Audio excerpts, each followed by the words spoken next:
Namo tassa bhagavato arahato samma sambuddhassa. Namo tassa bhagavato arahato samma sambuddhassa. Namo tassa bhagavato arahato samma sambuddhassa. Buddham Dhammam Sangham Namasami.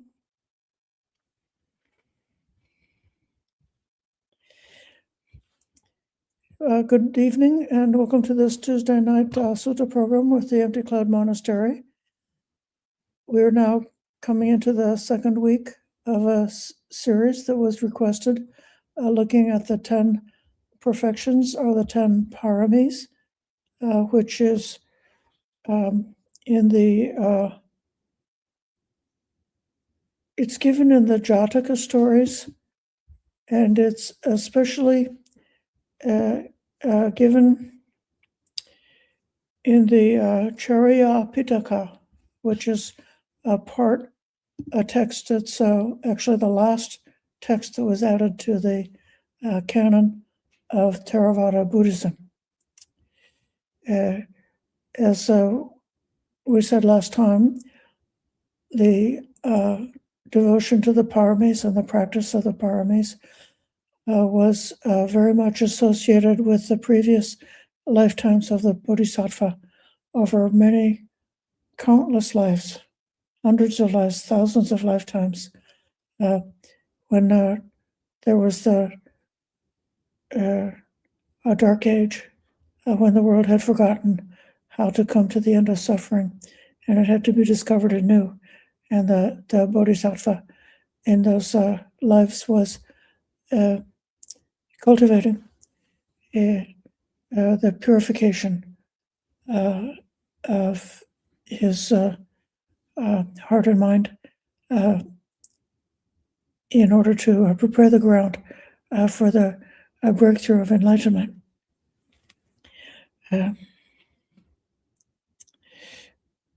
I'm going to read you some of the stories that are given in the Charya Pitaka about the perfection of sila, the perfection of virtue, the perfection of ethics and morality. But before I do that, I'm going to give you a very short reading from the Anguttara Nikaya, which gives a little taste, a slightly different way that the importance of sila is treated in most of the suttas than the way it's treated as one of the paramis. So there's two different treatments. So I'm reading here Abhisanda Sutta, the overflowing of merit.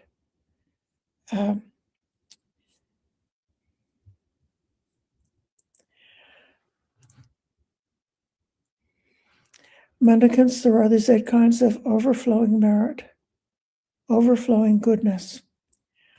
They nurture happiness and are conducive to heaven, ripening in happiness and leading to heaven. They lead to what is likable, desirable, agreeable to welfare and happiness. So this is in Pali called punya. It's what's called merit. And in another phrase is called kusala, which is sometimes translated as skillful. So punya is definitely defined almost as being the kind of behavior that reduces suffering and supports happiness. So this is like one of the principles of ethics in philosophy. What's the difference? How can you tell whether something is good or evil? How do you know? Is it because of rules? Is it because of tradition? Is it because of the opinion of the majority? No. In this case, and maybe in some other systems, you could say that morality is something that was handed down from God in a series of rules, and so that's where it comes from. Or some places could say that the opinion of the majority determines what's good or bad.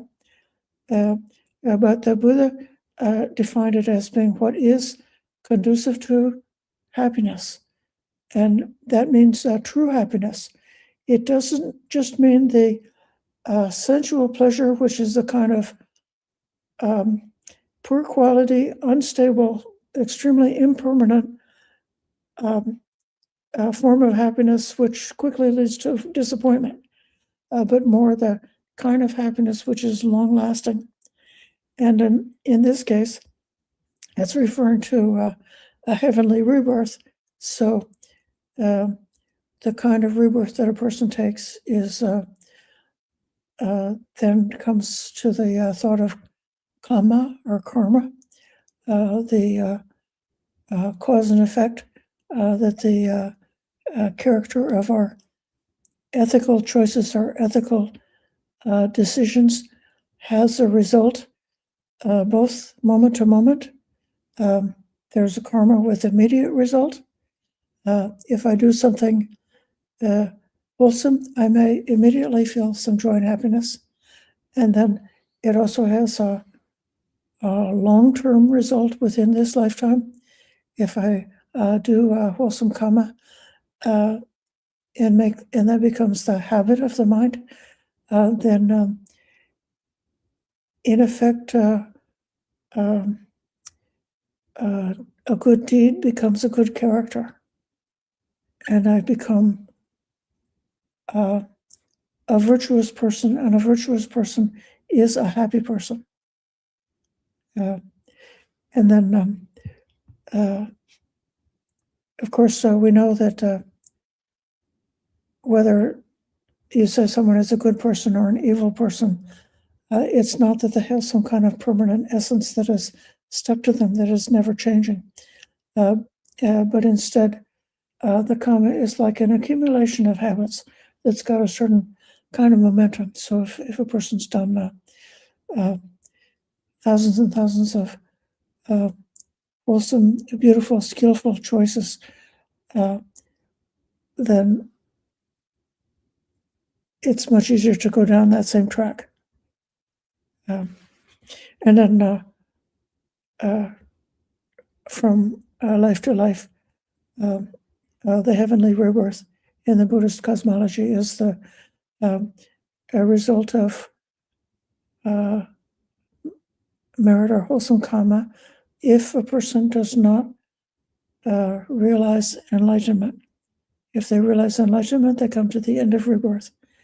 But if they don't yet come to the end of rebirth, they may take a heavenly state. And it's not so much developed here, but this happiness arising from skillful and meritorious ethical choices creates the condition for wisdom to arise. It creates the condition for success in deep meditation. So the possibility of the arising of a wisdom or that breakthrough is definitely that skillful ethical choices is not the only condition, but it is a necessary condition for that other kind of success. Okay, so what are these 8? Okay.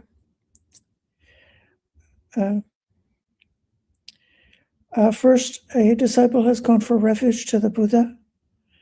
This is the first kind of overflowing merit.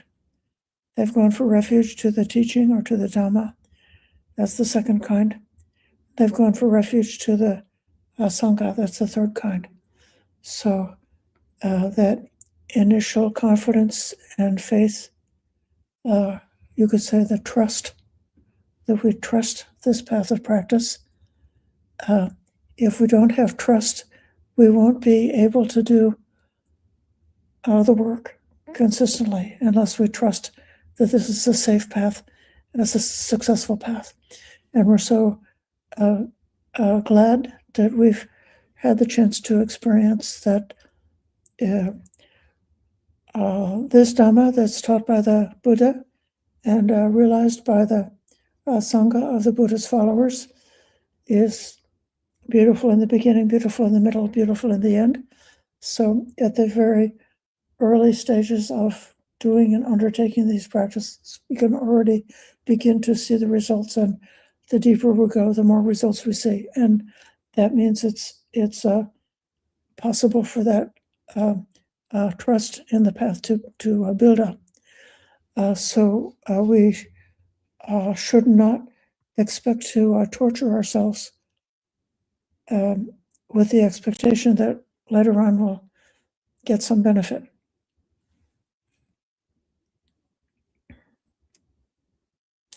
The Buddha said, mendicants,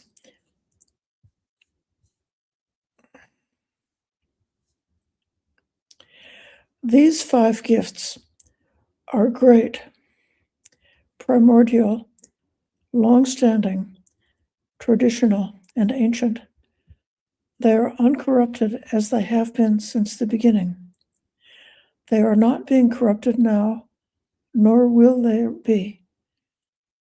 Sensible ascetics and Brahmins don't look down on them. What 5? And these are going to be the 5 precepts.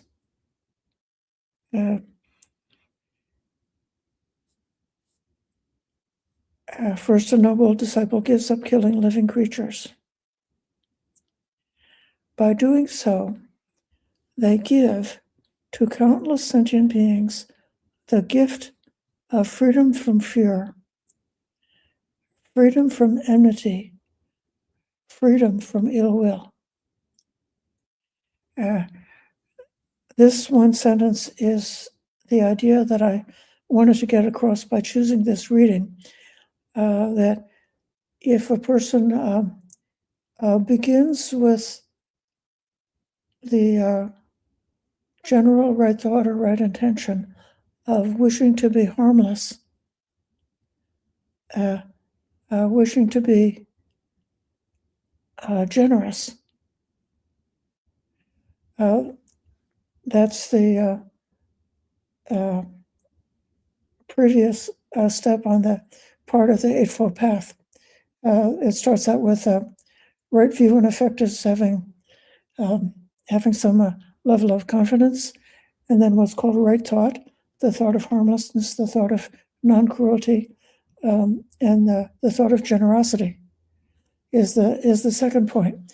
But when these general motivations are crystallized into the precepts that we undertake, then they become much more powerful, much more clear, much more easy to see, easy to practice, because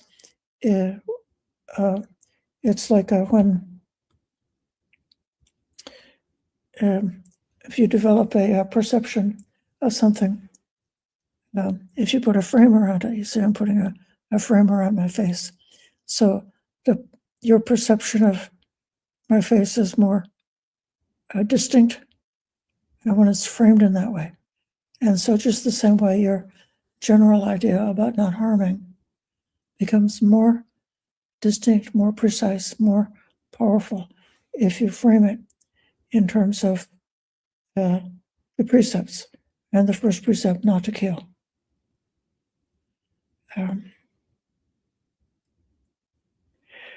So they give this gift of freedom from fear, enmity, and ill will, and they themselves also enjoy unlimited freedom from fear, enmity, and ill will. This is the first gift that is a great offering, primordial, long-standing, traditional, and ancient. It's uncorrupted as it has been since the beginning. It's not being corrupted now, nor will it be. Sensible ascetics and Brahmins don't look down on it.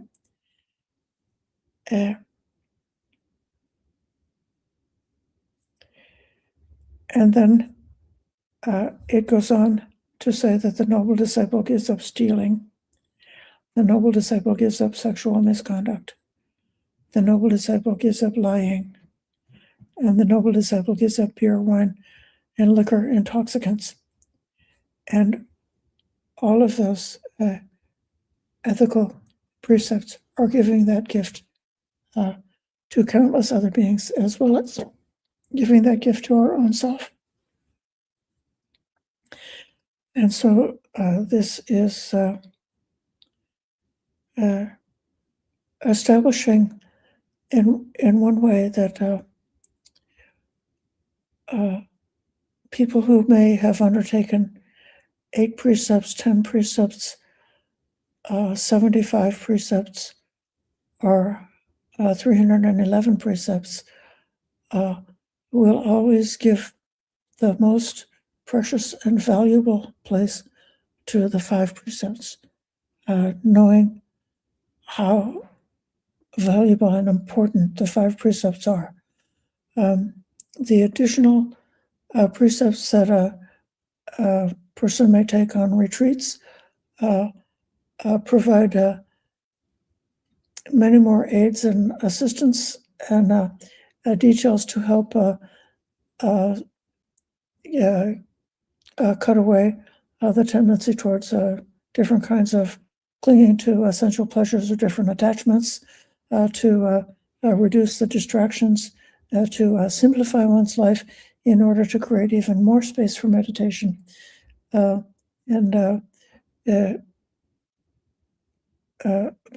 these first 5 are actually the fundamental interpersonal morality that we have, that is for the protection of ourselves and others, including others who are humans and also others who are non-humans.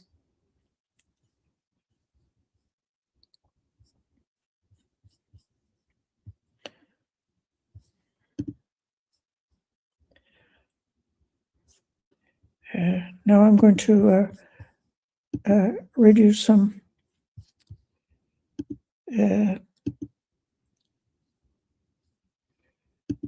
of the stories in the Charya Pitaka.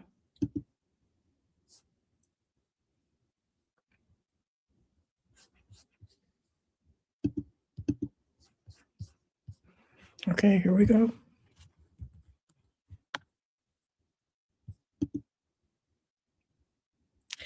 Now the Buddha is describing his previous lives. Once I lived in a forest as an elephant who provided for his mother.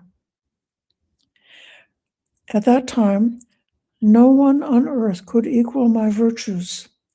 Seeing me in the forest, a forester informed the king about me. Great king, an elephant that befits you is dwelling in the forest grove. No need to dig a moat around him, nor tether him to a post in a pit. Taken by the trunk, he will come here by himself. When he heard these words, the king, elated, sent an elephant tamer, a well-trained and expert tutor. When the elephant tamer reached there, he saw me in a lotus pond pulling out lotus roots to feed my mother. Discerning my moral virtue, he checked me for marks. Saying, "Come, child," he took me by the trunk. What was at that time the natural strength of my body would equal 1,000 of the elephants of today. If I had been upset with those who came to capture me, I would have had the power to defeat even a kingdom of men. Nevertheless, for the sake of guarding my ethics and fulfilling my perfection of ethics, I did not let my mind change, even as they caged me. Even were they to beat me with hatchets and lances, I would never become upset for fear of violating my ethics. So we see here that in this story and in many others, the perfection of virtue is not primarily practiced by somebody who's in the safety of living in a monastery or living in a place where there are not any challenges, but rather the perfection is accomplished when one is subject to oppression, when one is subject to injustice, when one is captured and taken into slavery, when one is taken away from one's dear beloved mother, separated from the beauty and freedom of the forest and the pleasant and peaceful abiding of the lotus pond, and then taken to the king's elephant stables, and where they would be around a lot of people and a lot of dust and noise, and be required to do all kinds of work for humans, possibly even be required to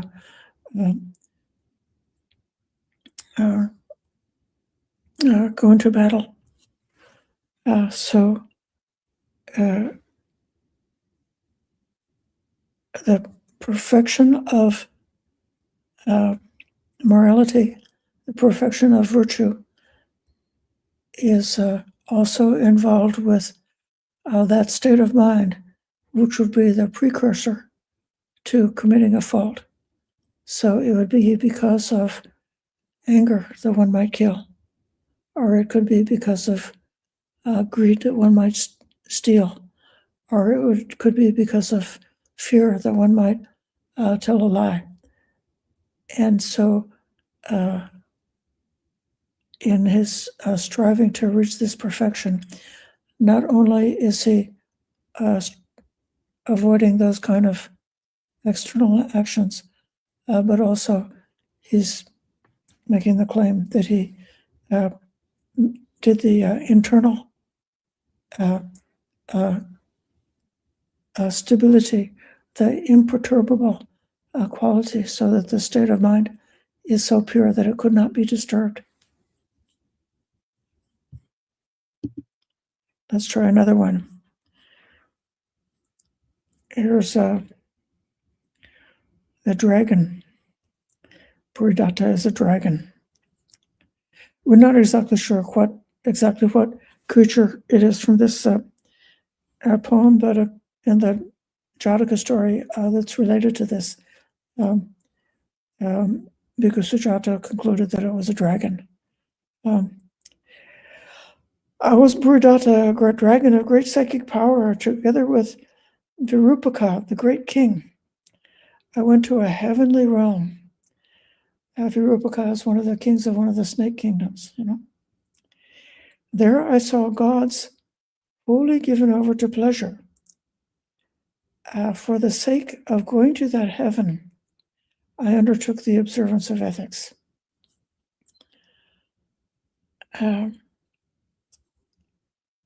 So here he's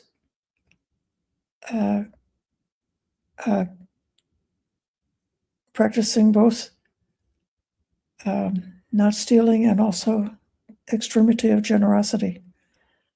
After tending to my physical needs and eating enough to get by, I resolved on the 4 factors and lay down on top of a termite mound, thinking, my outer skin, inner flesh, sinew, and bones, whoever has use for these, they are already given. Please take them. So he's offering the 4 factors are the skin, the flesh, the sinews, and the bones. So he's done the meditation on the parts of the body and become disenchanted with the parts of the body. And it's expressed in this story in giving his body to the termites.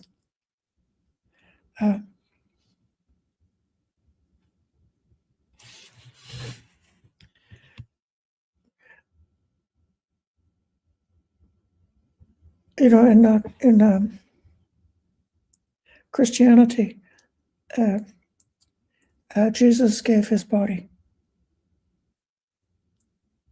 and allowed the soldiers to crucify him. And he did that for the benefit and the welfare of beings. And we have the appreciation that it was not some kind of self-destructive a deed that Christ did by allowing that to happen, but instead the extremity of nonviolence. He did not cause the violence against himself, but he accepted the violence that came to him. And so in this case, this dragon is allowing his body to be taken, or he's willing for this body to be taken by termites. But while he was lying there, an evil Brahmin named Ayyā grabbed me. He threw me in a basket and made me perform in places all over. Having thrown in a basket and crushed by his hands, I did not get upset with Ayyā for fear of breaking my ethics. To give up my own life was as light as a blade of grass. To transgress my ethical principles was like overturning the earth. In 100 successive lives, I would give up my own life. I would not even violate my ethics for the sake of the 4 continents. So this is the shift, the cognitive reframing of what's real and significant and what's ephemeral, impermanent, and insignificant. The idea that one's ethical principles is like overturning the earth. That's to be like if somebody is imperturbable. In the Thich Nhat Hanh song, he says, I'm as solid as a mountain. And you do this, I'm as solid as a mountain, free as the air. So this solidity and immovable quality is the quality that the Bodhisattva developed with his ethics. Her ethics were unmovable and unshakable. And then in terms of his attachment to his body, he was free as the air. Easy to let it come and go. For the sake of protecting ethics and fulfilling my perfection of ethics, I did not let my mind change, even when thrown in a basket. Okay, here's another dragon. Kampayaka. There I was, Kampayaka, a dragon of great power, great psychic power, furnished with precepts and vows. Then a snake charmer who caught me lived righteously, observing the Sabbath, and he made me perform at the royal gate. Whatever color he thought of, blue, yellow, or red, I conformed to his wish, taking the appearance of his thought. I could turn dry land to water and water to dry land. If I were upset with him, I could reduce him to ash in an instant. If I was under the sway of my thoughts, I would have fallen from my ethics. But one who has fallen from their ethics do not succeed at the highest goal. Gladly let this body be broken. Let it be scattered in this very place. Not even for that would I break my ethics, if it were being scattered like hay.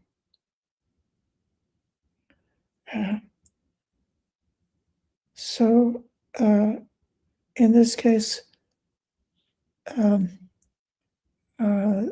this bodhisattva has the psychic powers. So the thoughts of the mind are so powerful, they can change the physical world with the thoughts, and they can change their own body with the thoughts, and they can perceive the thoughts of others with their mind. But even as great as the powers of the mind are, the power of the ethics and precepts is even greater, more powerful than that.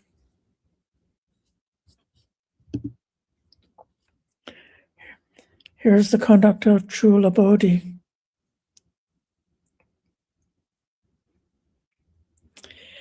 Then again, when I was the very virtuous Chula Bodhi, seeing rebirth as fearful, I renounced the worldly life. So he became a wandering recluse.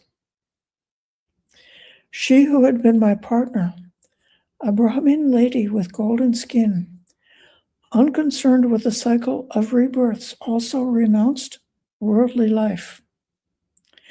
Without clinging, cutting off family, unconcerned with family or group, we walked from village to town until we reached Varanasi. There we lived alert, mixing not with a family or group, quiet and undisturbed. We both stayed in the royal park. Visiting the park, the king saw the Brahmin lady. She approached me and asked, "Is she your wife? Whose is she?"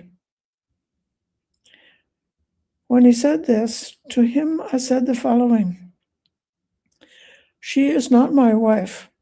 We share the same teaching and belief."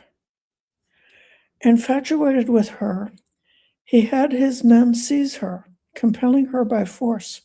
He brought her to the royal compound.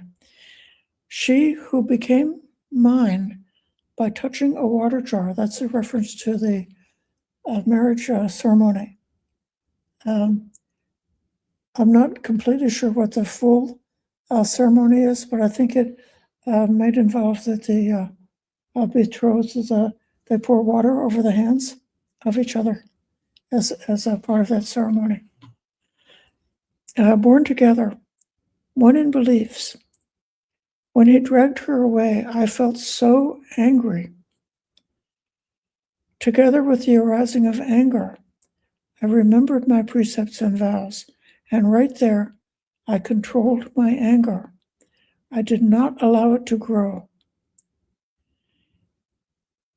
If anyone were to attack that Brahmin lady with a sharp knife, not even for that would I violate my ethics, because it was solely for my awakening. I did not dislike that Brahmin lady, nor did I lack the strength, but because omniscience is precious to me, that's why I guarded my ethics.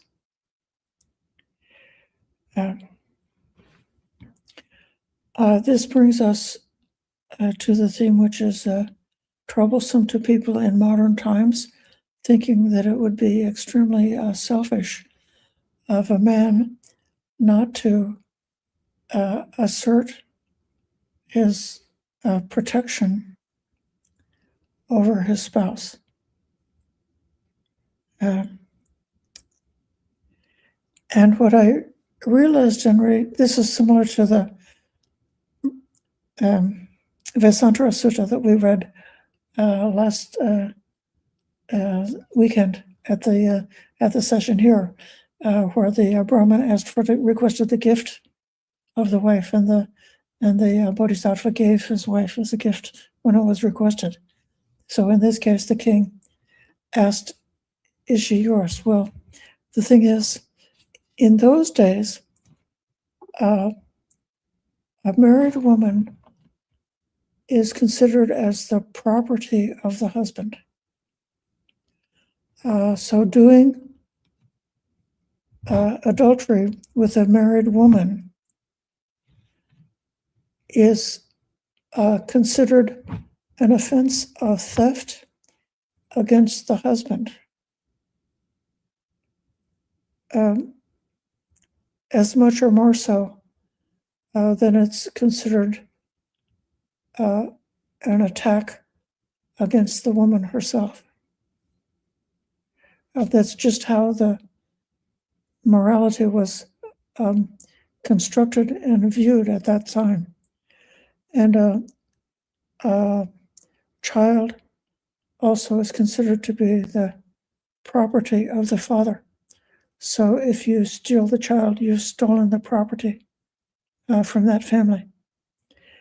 So in that regard, I think it's a little bit easier to see how when this Bodhisattva Chula Bodhi and his beloved wife both undertook the ascetic life, they freed each other from that bond of ownership, as well as undertaking being celibate, and they became companions, right?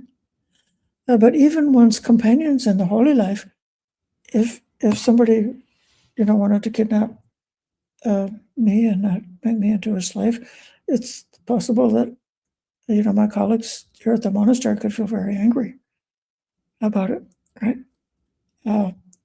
But because of their precepts, they would not go to war in order to rescue me from those who'd captured me and taken me away. This, in a way, is a even bigger threat towards a person's mental stability and towards their ethics than pure self-interest. If somebody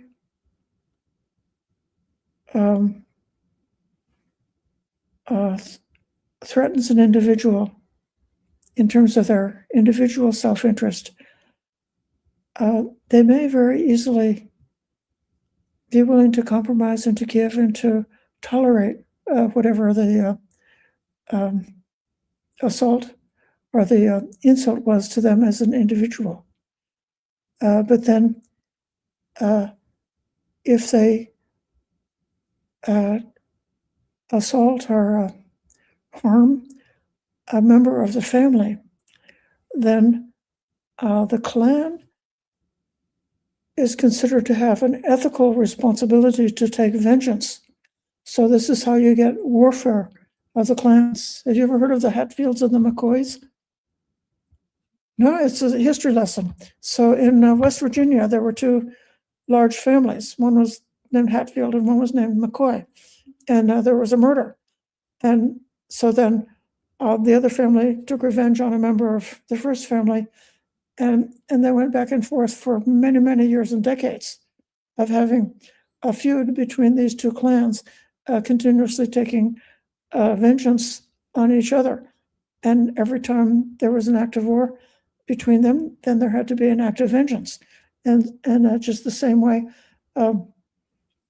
I've actually noticed personally that some of the biggest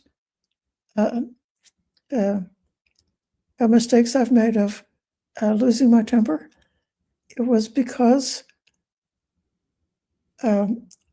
something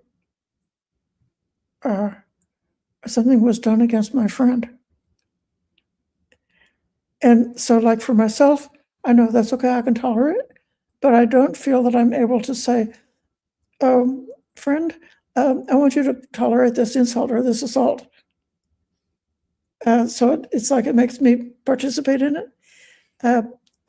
So this is a kind of a very, a kind of like a clarity of ethics that a person is not accepting, desiring, willing, or choosing any harm to anybody whatsoever.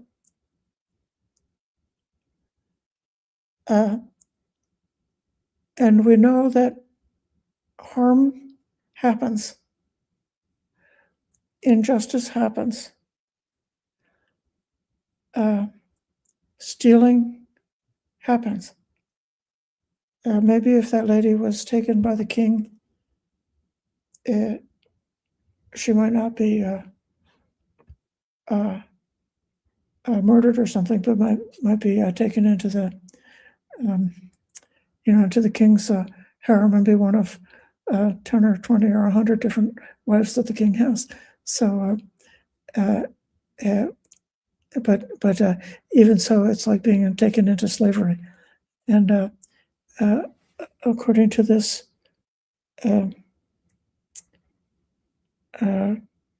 lesson here, the Bodhisattva will not undertake violence for any reason.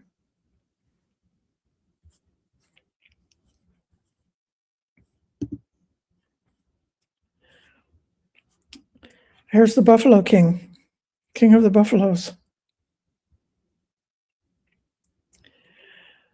I was a buffalo who roamed the forest, large in body and strong, big and scary to see. In a cave, a craggy hillside, at a tree root or a water hole, there would be somewhere for buffaloes in one place or another. Wandering the mighty forest, I saw a fine spot. Having gone there, I stood and lay to rest. Then a monkey came along, wicked, ignoble, and nimble. On my shoulder, forehead, and eyebrows, he peed and pooed. Not just that day, but a second, third, and fourth. He soiled me all the time. He was harrying me. Seeing me being harried, a spirit said to me, "Kill that vile, wicked thing with your horns and hooves." When he spoke, I said this to the spirit: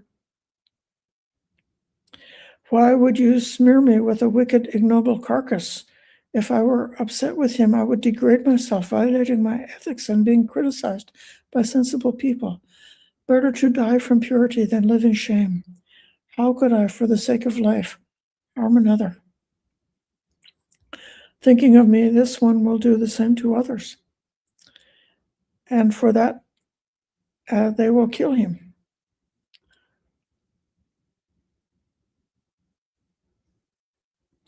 Then I shall be free, forgiving disrespect from low, middle, and high. The wise one gains their heart's desire. I want to get to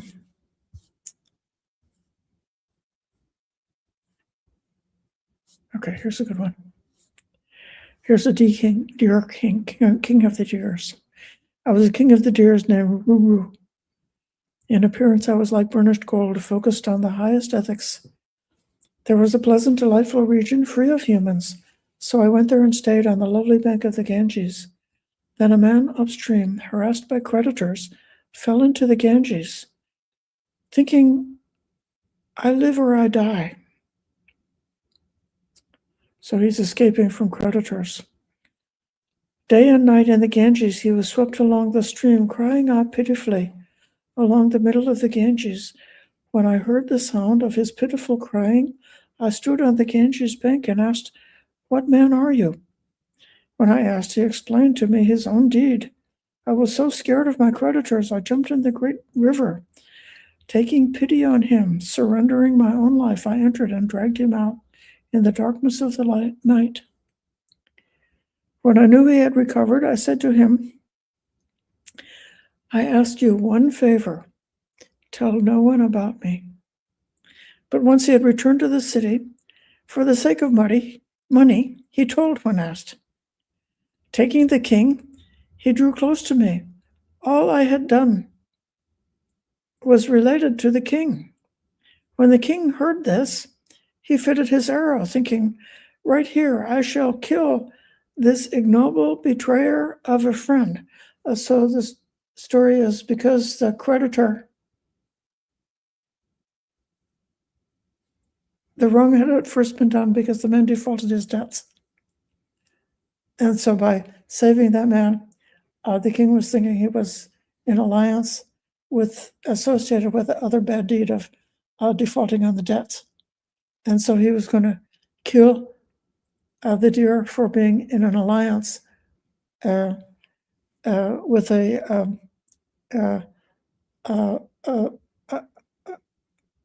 scofflaw.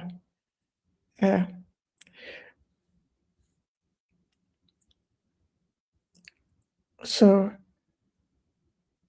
okay, so first, the king was going to punish the man who was the debtor who didn't pay his debts. Then the dear king, he said, I protected him, substituting myself. Let him be great king. I shall carry out your pleasure, guarding my ethics, not my life. For then I was ethical, because it was solely for awakening. We saw one verse back. One is saying that the purpose of ethics is for awakening, for the Bodhi. And then in some other verses we've seen it saying that it was for the sake of omniscience or for knowing all. And I believe the meaning of knowing all. So at this point, humanity, our beings, are in a dark age because they've forgotten the way to the end of suffering. And so the knowledge they seek is the knowledge of the destruction of the asavas, the knowledge of complete and final freedom from suffering.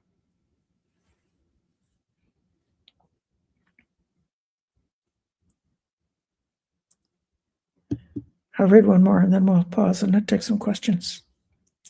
Here's Matanga.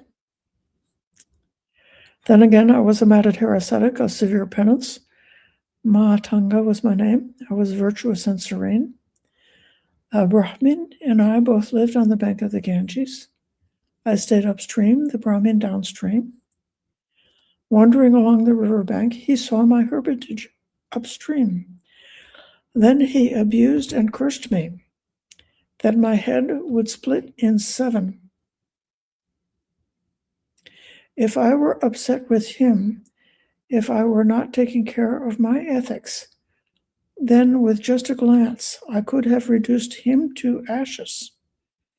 But when he cursed me then, so angry and bitter-hearted, it fell right back on his own head. I freed him from that yoke.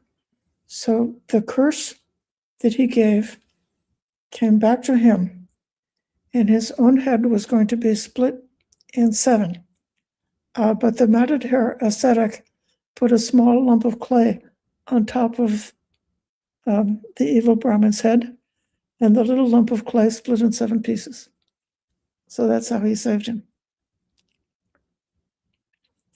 I guarded my ethics, not my life, for then I was ethical, because it was solely for awakening.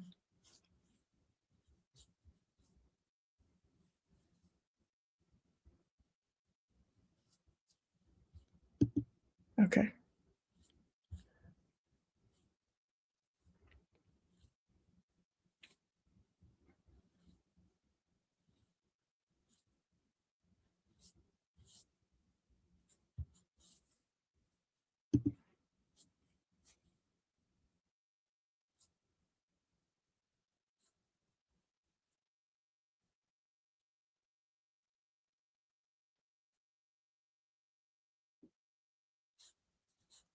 Here's another case of the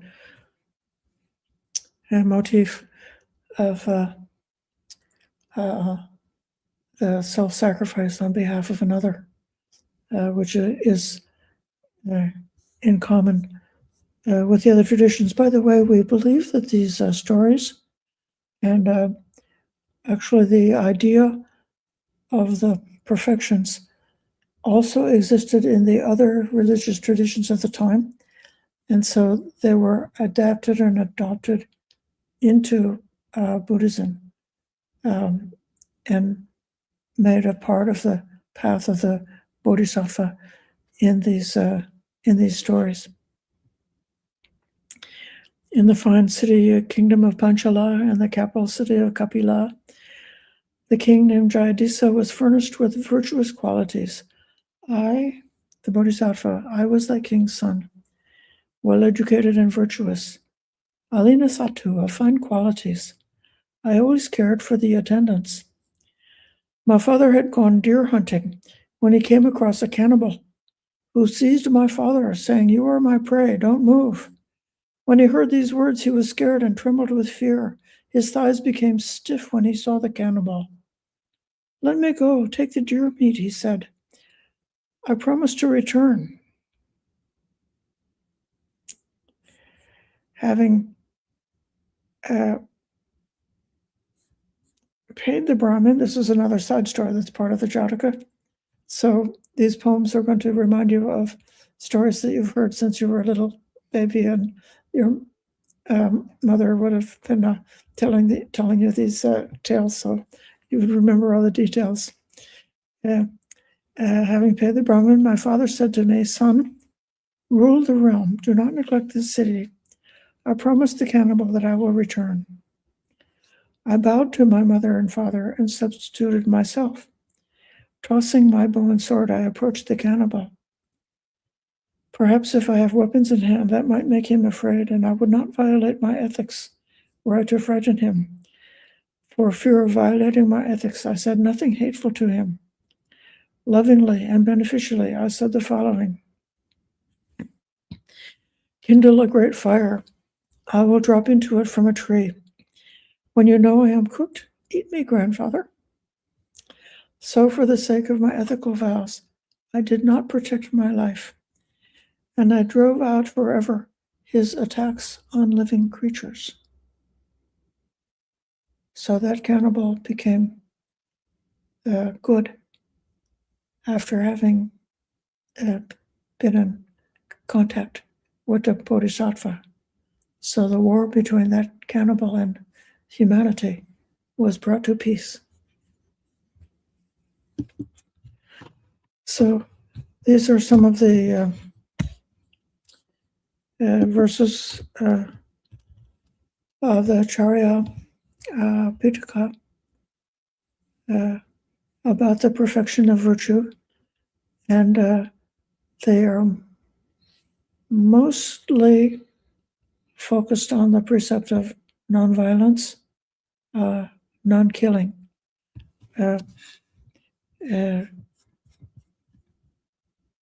In a certain kind of way, the preceding section about the perfection of dana has a way that's the contrary to stealing. So instead of taking what's not given, you give.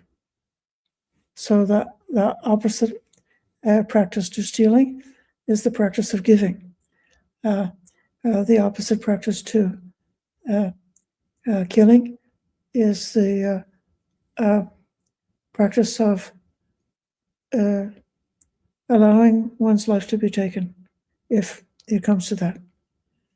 And later on, we get to the virtue of nekkhamma, or renunciation, and that also is opposite to sexual misconduct. So you can see that some of the precepts are, some of the perfections are individually related to individual precepts. It is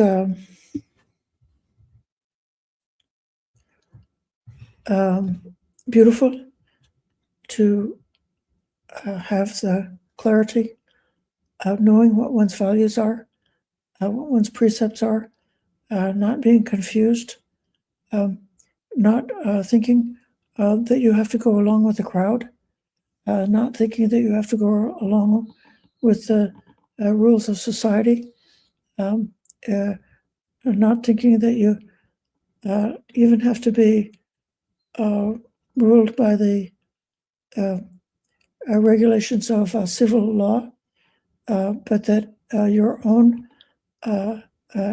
adherence to 5 precepts would take precedence over all that. So if a person were drafted into the military and ordered to kill, if they were on practicing the perfection of morality, they would not kill. even though they were ordered to do so by the government. And then even at the minor level, the subtle kind of pressure of an ordinary person, especially householders, get this. If you're working a job, it could be an expectation to be a little bit dishonest in your job in order to sell product or do business. There's a certain amount of deception that is expected to you, and to adhere to the ethics of a company like that, you would be expected to be untruthful. But if you refuse to be untruthful, even in a situation like that, it's possible to gain a reputation as somebody who is always truthful, whose word can be trusted, who can be honest. And it may be that in the end, the customers would be happy to do a business with you because of your honesty. And so it is possible to do that. And it's possible that whether with your colleagues at the office or with your family, if it's the Christmas party or the New Year's Eve party, or if somebody's getting married, there can be a tremendous amount of social pressure to take a drink. And they could say that you're being insulting by not sipping the alcohol at the toast. But if one is really dedicated to the perfection of morality, you might make that absolute decision not to even take a sip of intoxicating products of any kind, knowing that even the amount of drink that most people would consider doesn't really make you drunk, nevertheless, even like one beer or one drink can very considerably impair a person's clarity of mind, the speed of their perceptions, and can really damage their mindfulness, and can cause a very significant increase of their confusion and delusion. And again, if a person is able to have that imperturbable quality that they just keep their own morality without entering into a conflict or argument with anybody about it, simply upholding their own morality, then others will be able to see the beauty and the usefulness of that clarity. They will feel, when it comes time to go home from the wedding, that having somebody who's completely sober is a good thing, because that person can drive, right? Or when there's some kind of a melee or things that can happen at parties, having somebody around who's clear-minded can be a wonderful thing. Being with a gang of thieves, having somebody who's trustworthy and honest is really a good thing. So in this quiet kind of way, you can enjoy success wherever you are, in whatever status, whether it be as a layperson or as somebody who's taken a formal spiritual practice, whether you're a member of a spiritual community or whether you're practicing on your own.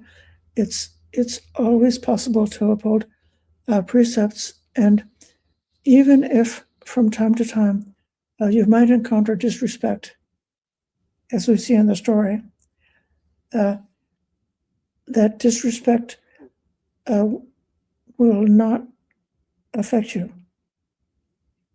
And even if it might, temporarily seem that within whoever the in-crowd is who's disrespecting you, that in the long run, that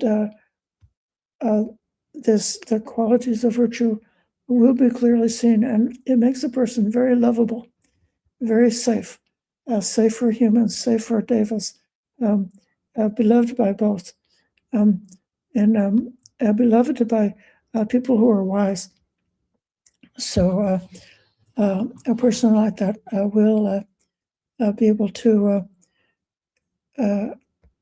enjoy the taste of heaven in whatever situation they are in, even at the wedding party, even at the office, or even at the temple, or even being out and about in the world, to the extent that they're really able to have that inner clarity and inner certainty about their ethics.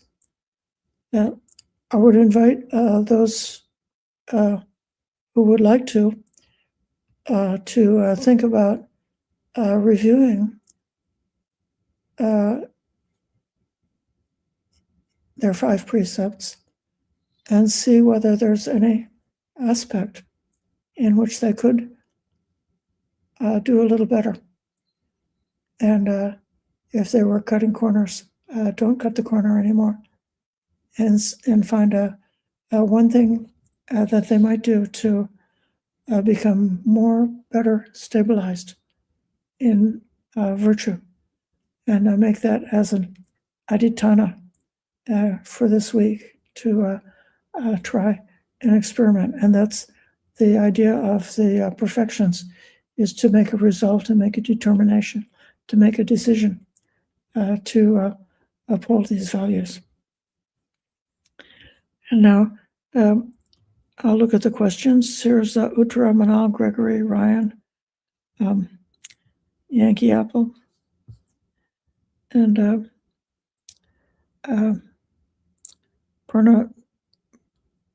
Paranazism, and Joseph. Here's a question from Gregory. Why would it violate ethics not to sacrifice oneself for the cannibal? Wouldn't the more ethical thing to do be to avoid harm by running away? Well, in this case, his father had already agreed to be eaten. And, or I should say, the cannibal had captured him and had just let him go for some reason, and he'd promised that he would return. So in that case, he was sacrificing himself to pay off an agreement as a substitute for his father.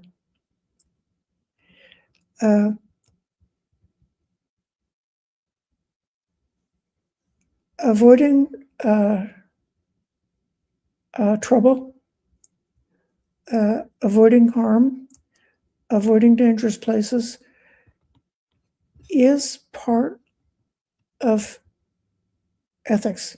It's part of what's reasonable. Even we have one of our precepts is that a bhikkhuni should not go alone by herself to a place which is agreed to be dangerous. So in a bad neighborhood where she was likely to be attacked and raped or something, it's in our precepts not to go there. At the same time, back in the day, the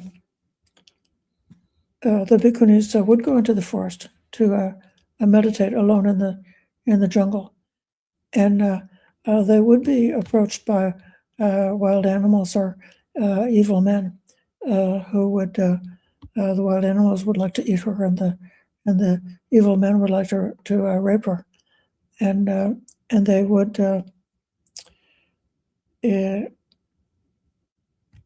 in the stories that were given because of their the power of their nonviolence. In the stories that are given, they didn't come to harm. So the tiger just licked the salt off their body, but didn't eat them. And in the case of the man who was saying, "Oh, lady, your eyes are so beautiful," and you know the story. She just put out the eye and said, "Here, have an eyeball. You think it's nice?"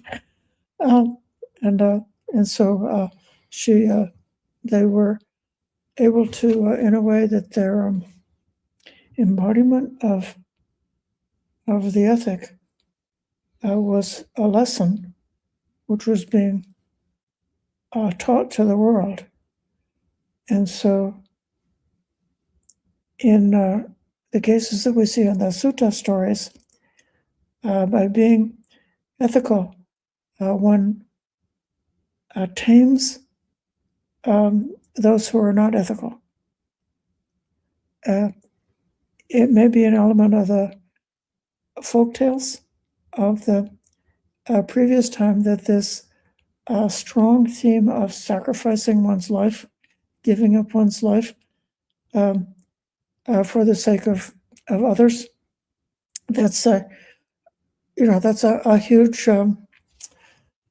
tradition in folklore, and we see it in the ancient religions. They practice sacrificing to the gods, so they would sacrifice animals to the gods, and even sometimes they would make human sacrifices to the gods, and so this has been a part of human practice since time immemorial, and somehow that the profound and powerful, like a mythology of humans being put on the altar and sacrificed to God, has become sort of shrink down to a story that's like a much smaller story, like the story of the cannibal or the story of the somebody who's going to curse them.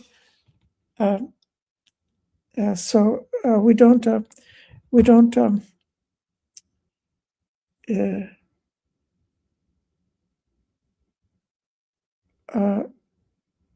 say that one should intentionally seek out harmful situations. That harm should be avoided. But it can be that by non-violently confronting an aggressor, that is a way to bring peace to the world. So nonviolent resistance, I think, maybe that's more of the ethical stance. And if you practice nonviolent resistance to injustice, then you might not be killed, but you might be killed if you're doing nonviolent resistance. And doing that is something that saves the world. And I believe that Buddhism allows nonviolent resistance, but Buddhism also allows, this life is precious, and it's not, we're not recommending people to put themselves in harm's way on purpose.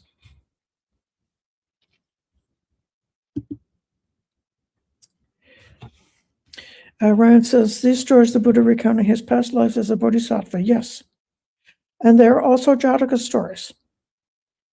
So you can very quickly, with the Google machine, look up the particular Jataka stories. There's like, for the 10 paramis, there's something like 88 or some number of different characters. There's hundreds and hundreds and hundreds of Jataka stories, but you can find the full Jataka story related to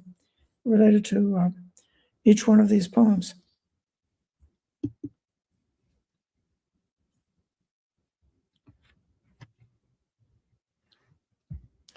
can give me a suggestion for don't meditation, what I'm doing when the mind starts to think of problem.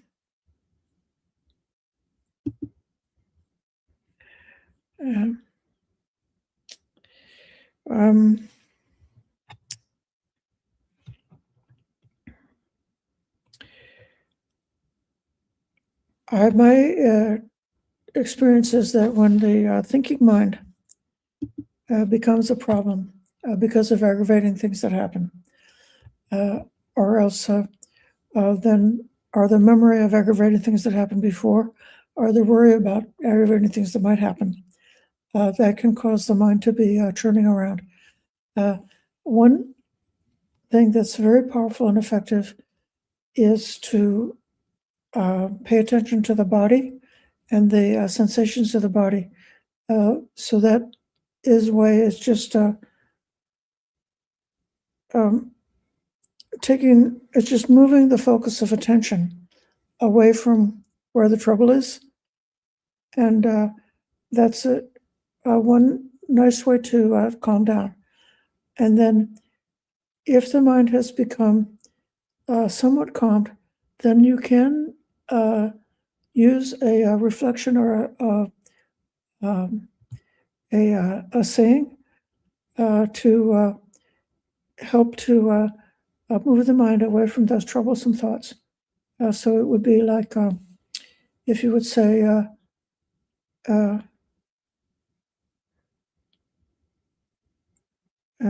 may all beings be well and happy, or may I be well, happy, and peaceful.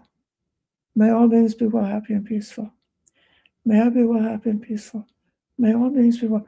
If there's some aggravating person, somebody who really gets your goat, and you think, may that person be well, happy, and peaceful. Now, doing that can, because that's still in the realm of thinking. So if you're not successful with trying to substitute a pleasant thought for the worries and troublesome thoughts, then I recommend I'll focus on the body for a while until you get a little bit more calmed down. And then you could even focus on a beautiful image, like if you picture the waves in the ocean, and just visualize that. So it's thinking about something that's completely innocent, that's completely harmless, but it fills the mind. So while the mind is filled with something else, the mind is not getting agitated. But then if it's possible to bring the thought of kindness for your own self and kindness for others, and bring those kind of inspiring thoughts, then that will help.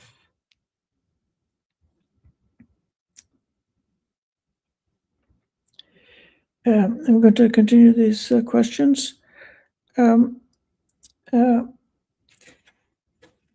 Karateka said, the Master would have changed my life, and sacrificing myself for, say, my daughter, it seems like a hard ask, not protecting our loved ones when in a life-threatening situation.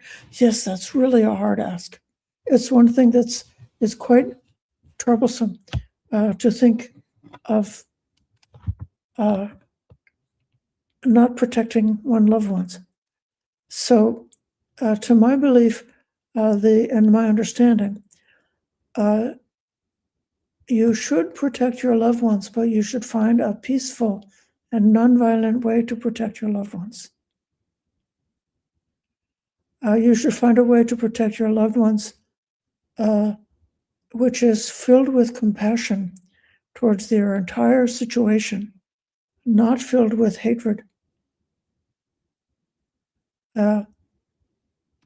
And one should take care of one's loved ones without also being protective of your own life and your own body. Remember the first story they'd say my virtue is immovable as the whole continent. My ethics are as immovable as the whole continent or the whole mountain. But my body is just like a breeze. It's going to come and go. So if you can learn to not worry about protecting yourself, but just protect the Dhamma, just protect ethics, then that's also the best protection for yourself. But, you know, I'm not wishing anybody's life to come to an early demise. But if it happens that for some reason your life is put in danger, and you would lose your life in an untimely way, it's the greatest thing of all if you can go to your death without being upset, without being disturbed, being calm, and still being filled with compassion, even coming to the moment of death. So find a way, discover the way, this is prudence, find a way to be nonviolent and non-hateful in protecting and serving others.